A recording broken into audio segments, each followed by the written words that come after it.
What's going on, RuneScape people? This is video 2 for the day, where I'm just going to kind of do a rundown of just what's been going on this week since I'm now unemployed, self-employed, whatever you want to call it. So this is the Max Plat roadmap, my plans and goals. So thanks for clicking on. Hope you enjoy. So why this video exists is if I don't monetize properly, I have to go back to a 9 to 5, which would destroy any real chance of this challenge being completed in a timely manner. I know I said this before, but this is just for the sake of saying it, just to make sure I'm covering all my bases. This is about building the machine that makes everything possible: videos, courses, flipping freedom, etc. So essentially, you know, like after doing this now for over 100 days, it's kind of written on the wall that if I don't try to monetize and free up some of my time to actually push the course, you know how like other RuneScaper YouTubers have a lot more time to put into their craft, I don't believe I will be able to complete Road to Max Plat in a part-time scenario very well, so I'm trying to get that worked on. So here's what I did this week. I posted 2 pieces of content daily, so I batch recorded them Monday through Wednesday. Worked out really nicely. I developed a really good system to make these slideshows, tested multiple series formats. I really like the progress I made on all of those. I think they're all doing really well. They were really well done. I think they were well done. There's some cool concepts to try out, but then a couple of them too are like offensive in nature to people. Like they're very opinionated, which I know isn't popular for isn't good for like generic popularity, broad appeal, but like being offensive with like my in defense of RuneScape that has like a 67% like to dislike ratio, that does generate attention, so that's still good, and it's not done immorally. So I'm just really happy with the way that everything worked out this week. So I worked out a rough course structure. So I have a rough outline which I'm not ready to present yet. I'm hoping to have that ready by next week, so you guys can see that progress is happening there. So I'm shooting for 60 10-minute videos for modules for my minimum baseline. That's just my baseline, you know, just having the goal, and then I could just like wake up with a plan and just start getting to work when I get to them. I'm aiming for 2 weeks to complete this course. You know, I did say 30 days a long time ago, but you know, everything kind of shifted all around, you know, quitting my job, all that other stuff. But now I've like making this public, so I have a dedicated like to hold me accountable and to let you guys know and to be transparent about it. Just so you know, now I have the clock is ticking in my head. So I journal daily to refine ideas. I'm brainstorming tons of upcoming content. So yeah, so I'm looking to put out lots of different types of content as much as I can. So I started to research Amazon FBM, which is fulfilled by me, eBay and Facebook resale to generate extra runway. So not to necessarily make that my side job, but essentially we have a bunch of stuff from gifts and things we've collected over the years. I'm sure a lot of other people have the same thing. There's just things that are worth money that we can sell to maybe buy an extra month, maybe an extra 2 months to give me a little bit more runway.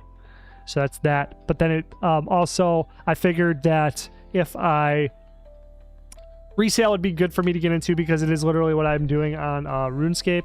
So like I've done a little research on what sells the most, what's the highest what's the most sold product in the country, and that's like textiles. So like just looking for high volume, low margin trades happening on eBay, Amazon FBM, and Facebook resale. All these little mini grand exchanges, they're not as efficient. They're just kind of like their own, it's like the form. There's not really a grand exchange in real life, which would be awesome, but it's close enough that I should be able to do stuff and get things like a little bit of extra money, maybe potentially.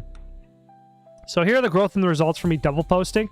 Since double posting, since doubling my post frequency, my views over week have more than doubled. When I get back to posting shorts as well, this should increase exponentially. So this is my 28 days here of what's been happening. So I isolated a sample pool of just 2 posts without any shorts this week, so I could kind of see exactly what they did. So I have 10K views, which is like really, really, really good with no shorts. You know what I mean? For me at least. There's probably shorts views sprinkled in there too, but what I would like to focus on is the watch time hours, because watch time is usually like how much your videos are actually being viewed.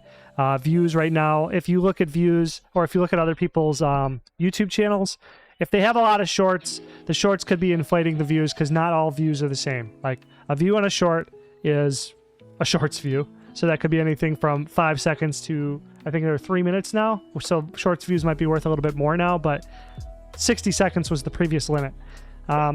So shorts views are extremely inflated. They extremely inflate views. Watch time is what I like to watch. Watch time, subscribers, revenue. That's what I like to see. So for instance here, estimated revenue over the month, $100. $20 was made last week, so that's pretty decent. Oh, sorry, I don't know if that information is important, but now you can see I posted 2 days each there for the isolated whatever. But as you can see, when I first started, the first 2 days double posting, I was very like upset that nothing was really happening, but then all of a sudden, boom, blew up. Like it went all the way up to 111. Normally when I get spikes like that, as you can see from my format here, there's my Sunday cutoff every single day, or every single week, sorry. I will have a massive surge in watch time and views on Saturday from my how much money did I make this week video. So as you can see here, I'm hitting that same number on the Friday, the day before, which is really strong, which says that I have a lot of like good content ideas. And there are like multiple videos this week that hit 1,000 views. They may have good SEO potential, search engine optimization, because a lot of where you get your initial views on YouTube now is through browse features, through the homepage and stuff like that. But if they're also strong SEO, search engine optimization, like good keywords and stuff, what people are looking up, they will also then maybe hopefully have better views throughout the future. But that is only going to account for like 10% of your views in short. I don't know. That's way, I deal a lot more short term than a long term. I have one video that is close to 10,000 views. It was my, if you're brand new, do this first video. I think it's like 8,800 views or something like that. And it still gets like 10 views a day. Still a popular one of mine. But as you can see, just from that, just from double posting, we're performing really well for watch time hours. And when I do go back to these days where I'm posting 3 shorts a day, you pretty much take this chunk of 7 days here, this chunk of 7 days here, and we can pretty much add it to this. So we'll probably, hopefully, be able to see like a baseline of 200 hours a day or something like that, because the shorts do pop off. I have a lot better feel for how shorts perform and how to make shorts perform semi well, because there's not a lot of RuneScape YouTubers. I guess I should say here too. Okay, so that's good for this slide, I think. I rambled a little bit, but we should just move on. So here's my work routine. I know a lot of people are interested in that, so this is what I'm planning on doing. This is what I do every morning. I wake up whenever I wake up, 6 to 8, because I don't want to be sleep deprived. Being sleep deprived influences. That was part of the problem with the part-time, is that I had to sacrifice a lot of stuff, and if I wasn't perfect with my routine, my sleep sacrifice. But that is one thing I've learned, is you cannot cheat sleep. You cannot cheat sleep. Everything else you can cheat. You really can't cheat sleep. If you go to sleep for 7 hours and 50 minutes, you're going to perform worse than if you went to sleep for 8 hours. It's very, very crazy. So I'm just not, that was a large reason why I left my job too, is that I hate the strict time. There's no flexibility. So like if you did have a long night because of the kids or something like that, or whatever's going on, there's no flexibility. You still have to go to work and still suffer, and it just ruins the whole day. And if I'm doing it part-time, then my small amount of time I put into it is worth a lot more. So that's why I wake up whenever I wake up. And I do stress that I think this would be like 80%. If you guys, this is 80% of like if you're going to have a productive day or not, is if you wake up at a time where, or if you're just not sleep deprived. So then what I first do is I get up, I run in the yard. I start at 1 lap, and now I add 1 lap a day. It's like a 1/4 acre lot. So whatever that is, I don't remember. It's just, but it doesn't really matter what it is, how long it is. It's just the fact that I'm progressing. I'll get to a certain distance where it's annoying to run in my yard, and then I'll start town running again. I'm weightlifting 5x5. I restarted Monday, Wednesday, Friday. If you guys are interested in that, just look up 5x5 strong lifts. I'm starting at the bar, and then after I weightlift, so my heart's pumping, my brain's a little bit more awake. You know, I run in the cold and the wet and stuff like that. It doesn't matter. I will then come in, my blood is pumping, my brain is a lot more awake, so then that's the perfect time to like receive information. So then I watch a church sermon, and then I read the Bible, usually 1 chapter, but if I'm just in the zone, I'll just read a little bit more. That's when I hop into my shower and I get my tea. And my shower is where I do like my thinking and my processing, like, you know, absorb what I've learned from the sermons, you know, apply the biblical principles that I'm like reading about and stuff like that, and then apply it to like content generation, iteration, stuff like that. And I'll just think about ideas, grapple with a bunch of emotional issues and stuff like that. You know, just do all of my like meditative prayer, whatever, in the shower. Then I come out, grab my tea, then I hop to my journal. Right here, my big one. I stopped writing in little journals because I'm just filling a page here about halfway through, and I write about 1 page a day, sometimes more if I'm feeling inspired. And then I get to work. So then my work rules are no Discord, and this is where I slack. But even if I follow this 50%, I'm still getting a lot of really good work done. So no Discord, phone, or checking my analytics until after 3. I'm only allowed to stop working if my fiance asks me to, if my family needs it. My work cutoff is around 5 to 7. It's mostly 5, but I am trying to push myself. Like, I'm 5 by 5ing, you know, the progression of my work week 2, because I was having problems. Like my first day, I was super, super inspired. You know, my first day gone, I'm going to work 12 hours a day, 16 hours a day, da-da-da-da. But, you know, reality's different. And I realized I need to approach this like I do my progressive overload in the gym, how I got up to 400-pound squat, how I got to run 5 miles to work 5 miles worth of steps at work, and then run home 5 miles. To build that type of endurance and mental fortitude, you need to work into it to build the calluses up, like very David Goggins. David Goggins is perfect for this type of self-improvement. You can take his psycho work ethic when it comes to athleticism, and you can apply it literally to any sphere of your life. That's kind of what I do. That's been working best for me, but I realized that I needed to 5 by 5 into this. So I just did my normal, like as much as I could do. But when I felt my brain start to cook, like hit that exhaustion phase, I stepped off the gas and then called it a day. So then like Monday, Tuesday, I worked from like 7 to 6 or something like that. But it was like kind of an optimal whatever, but I just put the hours in. Wednesday, I know I worked, but I think I cut it off at 3 because I did a lot of research on the topic I was working on. I think it was like, or the slideshow format was still like new work. So like when you're inventing a system or doing new stuff, it's very difficult to put that out. Like it's easier to maintain than it is to attain. I've said that multiple times before. So like when you're building a new system, it's the hardest, but like after you've learned it, like my 760 account check today, piece of cake. It's a piece of cake. Like it does suck. My brain does kind of get cooked, but like I got my electrolyte water, and then, oh, you can't see the cup. But whatever. I got my electrolyte water, I eat my eggs, and then I just like, you know, sit here and I put on some slop so that like it focuses my lizard brain enough so I don't get distracted, because I was listening to drama between H3 and Hassan Abi. And that was very compelling enough for me to not like be distracted by anything else. So it anchored me down. But whatever.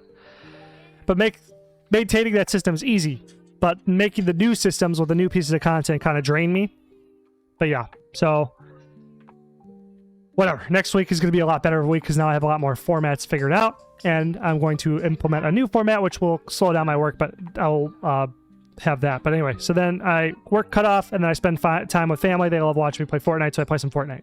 And we kind of talk, chill, or we watch TV or whatever, and that's about an hour, maybe 2 hours a day. And then Sunday I take the day off, so then I force myself. So I'll do stuff like that's like chores, laundry, yard work, stuff like that, whatever we need to do like that. But like it's my Sabbath from YouTube where I force myself not to look at it, think about it, do anything, and that like resets my brain and makes me hungry. And if you do this, I know I just got really louder, but it makes me hungry like a vicious animal wanting to attack someone, because my obsession about it is so obsessive, and taking that day off makes me more obsessive because the only thing I can think about and I have to resist thinking about, which makes me want to think about it more, is my YouTube. So then when Monday rolls around, damn dude, I really hammer it. And I know like whatever your opinion is about if my content's good or not, like the people that can like who have been here since the beginning, this is the routine, a variation of this. All of the working on it has become this routine, the experimenting, tinkering and stuff. This is my YouTube routine that like when I do execute it, I make leaps and bounds in content progression. So next week's plan. Monday, I'm going to shoot 15 pieces of content. So this is, I also didn't have a slide for this, but I was going to say next week I'm going to experiment with 3 pieces of content per day just to see if it keeps increasing. And then I'm going to keep trying to increase daily pieces of content on the RuneScape channel until I find the ceiling of when it actually hurts or doesn't help anymore. I hit a lot of diminishing results because like double posting this week doubled my views. So it doubles my views, doubles my sales conversion, etc. So Monday is going to be shooting 15 pieces of content. Should take roughly 5 to 6 hours of concentrated effort because I've already mapped it out with my journaling, the math of what it's going to take, and then, you know, kind of planning it all, getting ready for Monday to just like shoot it off really well. Tuesday, finish 15 pieces of content, then hump the course. Wednesday, hump the course. Thursday, hump the course. Friday, take my son to his infusion, then passively work on the course. Then hopefully when we get home, we're not too cooked because he's not, whatever. Then a few hours humping course. Saturday, I'm going to audit. That's next week is the audit, I believe. Should be about the 9th or something like that. 9th or the 10th. I'm going to count the 760 accounts and get the net worth, then do this recap video again. Sunday, day off, rinse, repeat. So thanks for watching. Check out the links down below to like my course pre-sale. Just check it out. Check it out. Just check it out. If you're interested in making, like, do what I do and you want a step-by-step guide, don't want to have to hunt around for a bunch of stuff, you know, I may not have max plat done. But what I could do, what I've already done right now, I feel like is worth a lot of money. Like, for instance, if I'm getting 300 mil, that's like 26 bonds a week or something like that. Let me check on the calculator. 300 mil divided by 15 mil. 20 bonds a week. Okay, 20 bonds a week times 2 is 40 weeks. So in 1 week, I'm almost getting a year's worth of membership. I feel like that pays for itself pretty quick. You know what I'm saying? $50, but you never have to pay for membership ever again. How many months before that's paid back? Whatever. I don't know. There's a, you know, arguments against what I'm saying, but I'm just saying I feel like that's pretty dang valuable. I don't know. Don't shoot me. I just feel like that's really, really valuable, but whatever. Subscribe, become a member. Feedback welcome about content ideas, especially. That's the feedback I like. I like what you guys want to see. Answering questions in a video is always fun. Like the multi-scape for dummies was a user feedback. In defense of multi-scape was because I get a lot of feedback, a lot of comments about that particular topic, so it was a really nice, passionate one to do. So thank you guys for watching, and I'll see you in the next video.